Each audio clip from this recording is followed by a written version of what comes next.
កម្ពុជាបញ្ជាទិញយន្តហោះនេះចំនួន20គ្រឿងតែអ្វីបញ្ជាកម្ពុជារបស់យើងបញ្ជាទិញវានឹងត្រូវបកស្រាយក្នុងវីដេអូមួយនេះហើយនេះគឺជាព័ត៌មានមួយដែលកំពុងតែផ្ទុះខ្លាំងនិងល្បីខ្លាំងនៅថ្ងៃទី21ខែកុម្ភៈ2026នេះប៉ុន្តែបងប្អូនមួយចំនួនគឺមានការសោកស្ដាយទៅវិញដែលថាកម្ពុជារបស់យើងមានបញ្ជាទិញយន្តហោះចម្បាំងបែរជាបញ្ជាទិញយន្តហោះទាំងអស់នេះទៅវិញនឹងត្រូវបកស្រាយគ្រប់យ៉ាងនៅក្នុងវីដេអូមួយនេះហើយនៅពេលអនាគតវាគឺជាដំណឹងល្អដូចគ្នាដែរដែលកម្ពុជារបស់យើងឈាននឹងចាប់ដៃជាមួយសហរដ្ឋអាមេរិកក្នុងការបញ្ជាទិញយន្តហោះចម្បាំងដែលបងប្អូនចង់បានក្រុមហ៊ុនអាកាសចរ Air Cambodia បានបញ្ជាក់ការបញ្ជាទិញយន្តហោះ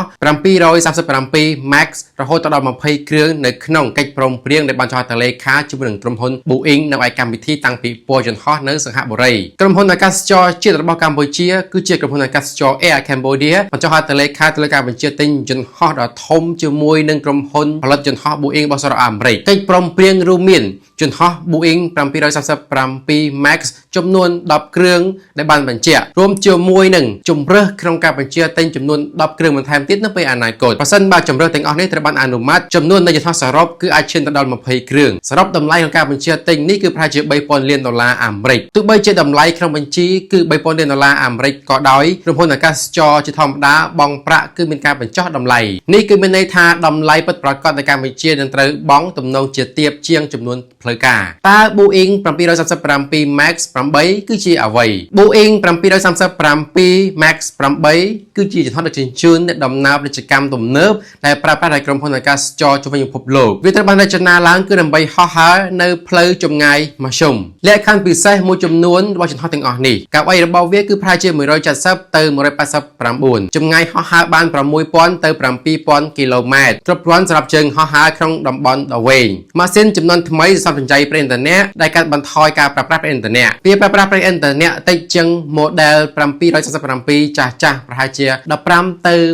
20%កាប៊ីនគឺមានភាពស្កប់ស្ងាត់ជាងមុនមានភ្លើងបំភ្លឺទំនើបនិងប្រព័ន្ធខ្យល់ដែលបានធ្វើបច្ចុប្បន្នភាពយន្តហោះទាំងអស់នេះជួយក្រុមហ៊ុនអាកាសចរសន្សំប្រាក់ទៅលើប្រេងនិងកាត់បន្ថយថ្លៃដើមប្រតិបត្តិការបើប្រៀបធៀបទៅនឹងយន្តហោះចាស់ៗហេតុអ្វីបានជាកម្ពុជារបស់យើងកំពុងបញ្ជាទិញយន្តហោះមួយនេះទីមួយគឺជាតម្រូវការនៃអាកាសចរនិងការធ្វើដំណើរកើនឡើងកម្ពុជាកំពុងតែកែលម្អវិស័យទេសចររបស់ខ្លួនជាពិសេសក្នុងតំបន់ដូចជាភ្នំពេញសៀមរាបនិងក្រុងសីហនុអ្នកទេសចរនិងអ្នកធ្វើដំណើរអាជីវកម្មធម្មតាគឺកាន់តែច្រើនក្រុមហ៊ុនអាកាសចរជាតិត្រូវការយន្តហោះធំជាងដែលអាចទុកចិត្តបានដើម្បីបើកផ្លូវហោះហើរថ្មីនិងភ្ជាប់កម្ពុជាទៅកាន់ទីក្រុងធំៗនៅអាស៊ីទី2ការធ្វើទំនើបកម្មអាកាសចរមុនកិច្ចព្រមព្រៀងនេះអាកាសចរ Air Cambodia គឺមានយន្តហោះចាស់ៗឬក៏អាចតូចជាងយន្តហោះទាំងអស់នោះគឺអាចមានតម្លៃថ្លៃជាងក្នុងប្រតិបត្តិការមិនសូវសមใจប្រេងឥន្ធនៈនោះទេហើយក៏មិនសូវមានផាសុកភាពសម្រាប់ដំណើរផងដែរតាមរយៈការបដូរទៅកាន់យន្តហោះ Boeing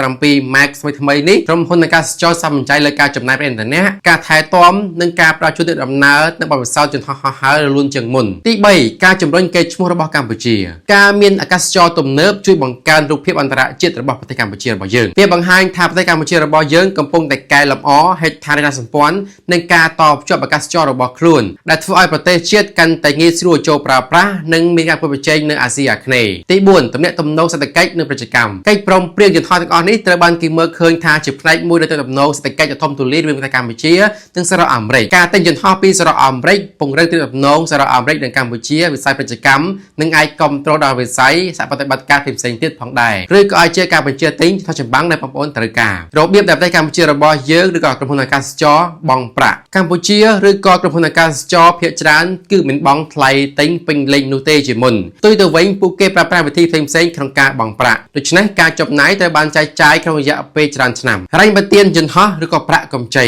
ក្រុមហ៊ុនអាកាសចរខ្ចីប្រាក់ពីធនាគារឬស្ថាប័នហិរញ្ញវត្ថុដើម្បីបង់ថ្លៃយន្តហោះប្រាក់កម្ចីត្រូវសងវិញតាមពេលវេលាដោយក្រុមហ៊ុនអាកាសចរទទួលបានប្រាក់ចំណូលពីការលក់សម្បត្តិទី2ឥណទាននាំចេញនិងជំនួយពីរដ្ឋាភិបាលពេលខ្លះក្រុមហ៊ុនផលិតយន្តហោះរៀបចំការគាំទ្រផ្នែកហិរញ្ញវត្ថុពីភ្នាក់ងារឥណទាននាំចេញរដ្ឋាភិបាលទាំងអស់នេះជួយក្រុមហ៊ុនអាកាសចរក្នុងការបង់ថ្លៃយន្តហោះទាំងអស់នោះមានអត្រាការប្រាក់ទាបជាងទី3ជំរើសនៃការជួលជំនួសឲ្យការកាន់កាប់យន្តហោះទាំងស្រុងក្រុមហ៊ុនអាកាសចរអាចជួលយន្តហោះពីក្រុមហ៊ុនជួលអាកាសចរយន្តហោះបង់ថ្លៃប្រាក់ជួលប្រចាំខែឬប្រចាំឆ្នាំទី4ចំណូលពីក្រុមហ៊ុនអាកាសចរការលក់សម្បត្តិ ថ្លៃដឹកជញ្ជូននិងប្រាក់ចំណូលពីក្រុមហ៊ុនអាកាសចរផ្សេងៗទៀតជួយគ្របដណ្ដប់ទៅលើការទូទាត់ប្រចាំខែថ្លៃថែទាំនិងការចំណាយប្រតិបត្តិការវិធីសាស្ត្រហិរញ្ញវត្ថុទាំងអស់នេះច្រើនឆ្នាំគឺធ្វើឲ្យមានការទិញធំអាចគ្រប់គ្រងបានដោយមិនចាំបាច់សាច់ប្រាក់ច្រើនជាមុននៅពេលណាដែលពួកវាមកដល់យន្តហោះ Boeing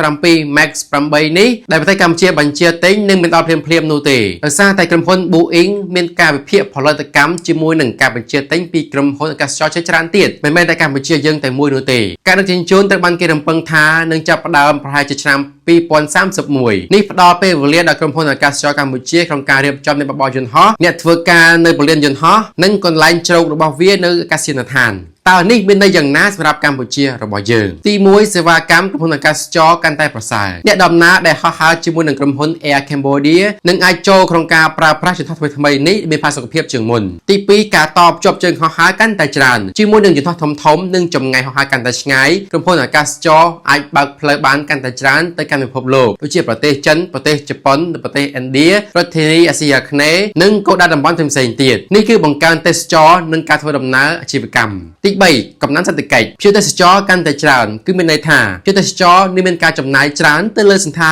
គារសេវាកម្មនៅប្រទេសកម្ពុជាភោជនីយដ្ឋានការដឹកជញ្ជូននិងសេវាកម្មទេសចរដែលគាំទ្រទៅដល់វិស័យការងារនិងប្រាក់ចំណូលជាតិទី4ការគួតប្រជែងរបស់ក្រុមហ៊ុនអាកាសចរជាមួយនឹងយន្តហោះទំនើបក្រុមហ៊ុន Air Cambodia កាន់តែមានភាពងាយស្រួលការប្រកួតប្រជែងជាមួយនឹងក្រុមហ៊ុនអាកាសចរផ្សេងៗទៀតក្នុងតំបន់ហើយ head part ធំមួយទៀតគឺជាកិច្ចប្រតិបត្តិការរបស់កម្ពុជាជាមួយនឹងសហរដ្ឋអាមេរិកផ្នែកសេដ្ឋកិច្ចនិងវិស័យខាងយោធាក៏អាចថាបាននៅពេលអនាគតដោយសារតែកិច្ចចាប់ផ្ដើមក្នុងការបញ្ជាទិញយន្តហោះមួយនេះពីសហរដ្ឋអាមេរិកដោយសារសហរដ្ឋអាមេរិកនឹងមានការមើលឃើញទៅដល់វិស័យសេដ្ឋកិច្ចនៅកម្ពុជារបស់យើងដែលអាចធ្វើឲ្យកម្ពុជារបស់យើងអាចនឹងមានសិទ្ធិក្នុងការទទួលទិញនៅយន្តហោះចម្បាំងពីសហរដ្ឋអាមេរិកបងប្អូនខ្ញុំមិនមែនកាន់ជើងនរណានោះទេប៉ុន្តែនេះគឺជារឿងពិតក្នុងវិស័យមួយនេះនិងគួរតែគិតវិជ្ជមានកាន់តែច្រើនពីការបញ្ជាទិញនិងជំហានមួយនេះរបស់កម្ពុជានៃក្រុមហ៊ុនអាកាសចររបស់កម្ពុជាគឺ Air Cambodia ប្រសិនបើយន្តហោះទាំងអស់នោះមកដល់សូមឲ្យយន្តហោះទាំងអស់នោះផ្ដល់នូវផាសុកភាពដល់ទេសចររបស់កម្ពុជានិងមានសុវត្ថិភាពទាំងអស់គ្នាក្នុងការប្រើប្រាស់និងក្នុងការហោះហើរសូមអរគុណច្រើនមកទស្សនាក្នុង Facebook ជួយ follow page និង share នៅវីដេអូមួយនេះផងទស្សនាក្នុង YouTube Subscribe នៅ YouTube Channel របស់ខ្ញុំដើម្បីបានវីដេអូថ្មីនៅពេលក្រោយផងដែរសូមអរគុណច្រើនជួបគ្នានៅវីដេអូក្រោយសូមសំណាងល្អกับក្រុមគ្រួសារដូចគ្នាសូមអរគុណ